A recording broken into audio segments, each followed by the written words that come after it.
y que tiene como lema del movimiento objetor ni un paso atrás. Lo digo porque sé que ese lema aquí tiene connotaciones diferentes, pero les ruego que no lo miren con óptica panameña.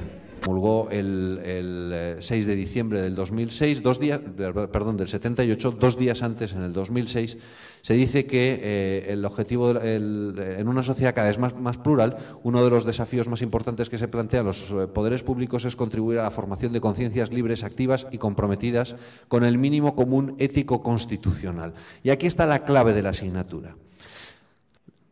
El planteamiento es, hay una moral religiosa, y hay diferentes tipos de moral.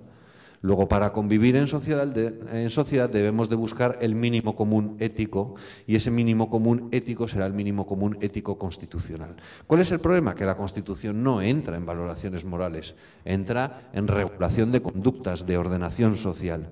De manera que, ¿cuál será ese mínimo común ético constitucional? El laicismo. Usted, si quiere ser cristiano, lo será en su casa. Pero cuando baje a la plaza pública, abandone usted su religión y, por lo tanto, se sitúa en ese plano de laicidad. Si usted puede considerar que el aborto está mal, que el aborto es el asesinato de un niño, me parece muy bien, yo lo respeto, pero eso en su casa. Si usted viene a la plaza pública, el aborto será un derecho. Si usted cree que el matrimonio es la unión entre un hombre y una mujer con proyección de futuro y lugar privilegiado para la acogida de los niños y la socialización, me parece muy bien, pero eso se lo guarda usted en su casa, porque en la plaza pública el matrimonio será dos que se quieren. Y así podemos ir sumando uno sobre otro. Pero en este manifiesto, que curiosamente se titula Constitución, Laicidad y Educación para la Ciudadanía, o sea que va directamente, la educación para la ciudadanía no está formando ciudadanos, está formando ciudadanos laicos, o laicistas, mejor dicho. Se dice que en dicho marco es donde se enmarca la asignatura. Y añade, los fundamentalismos monoteístas o religiosos siembran fronteras entre los ciudadanos. O sea, la religión es mala, la religión divide, la religión parte a los ciudadanos. Sin embargo, la laicidad es el espacio de integración. Hay una nueva religión, que es el laicismo, que es un espacio de integración. Resulta muy llamativo porque ocurre que precisamente ese laicismo es el que ha creado una confrontación social espectacular. 2 millones de personas en la calle, 40.000 padres objetores, un problema judicial de 1000 demonios, etcétera, etcétera.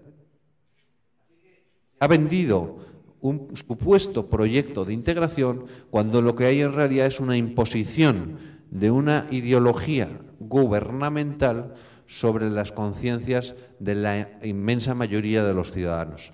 Porque hay que recordar que todavía en España el 83% de los padres escogen que sus hijos sean formados en religión cristiana. Bien, esos algunos apuntes que nos puede dar algunas pistas de cuál es el contenido de la asignatura. Pero ahora vayamos a la imposición de la asignatura. La asignatura se aprueba por ley, se debate en el Parlamento, por cierto, en un debate extraordinariamente tenso dentro del propio Gobierno, que se lleva por delante a la ministra de Educación, que a la semana de aprobarse la Ley de Educación, con 2 millones de personas en la calle, es dimitida por el Gobierno y la mandan a su casa. Bueno, pues dice la actual ministra, no la que la fusilaron al amanecer después de la aprobación de la ley, sino la actual, Mercedes Cabrera, dice que le preguntaron en el Congreso de los Diputados y dice que sí puede haber llamadas a la inspección educativa si hay claramente un incumplimiento, una tergiversación o un texto en contra de los contenidos básicos de la asignatura. Es decir, que si alguien considera que puede adaptar la asignatura de alguna manera para obviar los contenidos más adoctrinantes, va a tener a la inspección encima.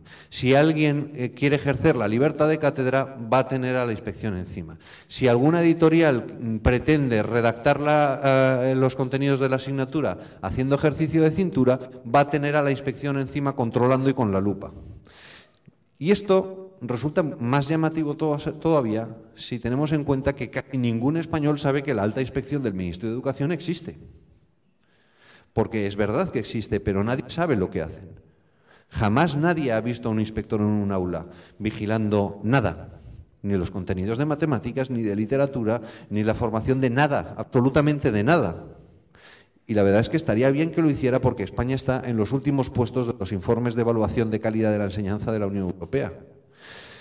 Pero ahora resulta que sí, que la inspección se va a utilizar precisamente para este tema, porque no se va a aceptar que se modifique ni un solo milímetro sobre lo propuesto por el Gobierno. Y dice también Salvador Giner, en el Centro de Estudios Políticos y Constitucionales, que depende del Ministerio de Presidencia, no se puede ser neutral en esta asignatura y tiene que responder a las posiciones del actual Gobierno. Así que la neutralidad no vale, hay que asumir al 100% las posiciones ideológicas del Gobierno. Y esto va en contra de lo que ha sido dictado en las sentencias del Tribunal Constitucional, en donde dice expresamente, no en una, sino en varias sentencias del Tribunal Constitucional, y por lo tanto ha generado jurisprudencia, que la escuela española la escuela pública española tiene obligación de ser neutral. Puesto que estamos en una sociedad plural, el Gobierno, o sea, el Estado, no puede tomar posición por ninguna de esas formas de pensamiento y, por lo tanto, tiene obligación de neutralidad. Bueno, pues se salta la neutralidad marcada por el Tribunal Constitucional y dice que fuera de lo manifestado y dirigido por el Gobierno no hay salvación. Lo que dice José Antonio Marina, uno de los autores, el autor del libro de Educación para la Ciudadanía de la editorial SM, que es la editorial de los marianistas. Dice lo siguiente: necesitamos una educación en valores comunes, transculturales, universales, más allá de la moral y las religiones. O sea, la moral y las religiones han quedado anticuadas, necesitamos una nueva moral, esa nueva moral de mínimos. Debemos de superar, dice Marina en otro texto, el monopolio moral que ha ejercido la Iglesia para avanzar hacia un pluralismo moral. O sea que la autoridad moral del Papa ya no vale. El monopolio, entre comillas, de la moralidad de la Iglesia no es válido. Y entonces cabe preguntarse, entonces, ¿qué es lo válido? El criterio del señor Marina sí es válido, pero el criterio de Benedicto XVI ya no es válido, hay que superarlo.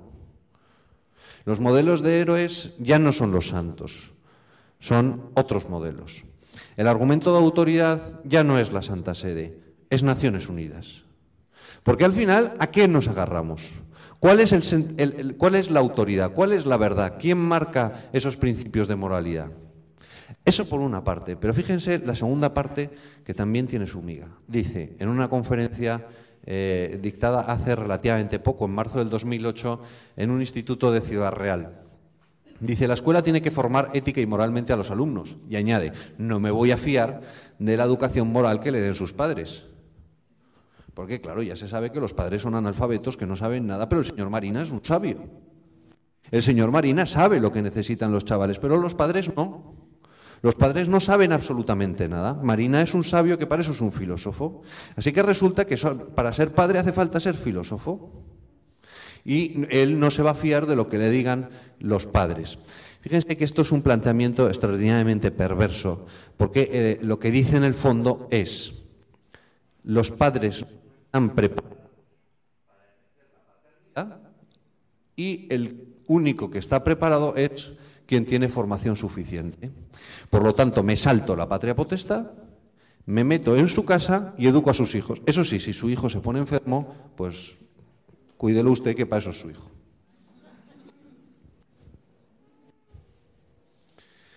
Bueno, un análisis rápido de la asignatura. Como ven, este es el desarrollo del calendario de aplicación y los técnicamente no es una asignatura, sino que es un conjunto de asignaturas. Pero, para resumirlo, la asignatura se aplica desde los 11 años, que es el quinto de primaria, hasta segundo de bachillerato, que son 18. O dicho de otra manera, viene a cubrir prácticamente el 100% del currículum académico. Es una asignatura que engloba toda la formación de los chavales.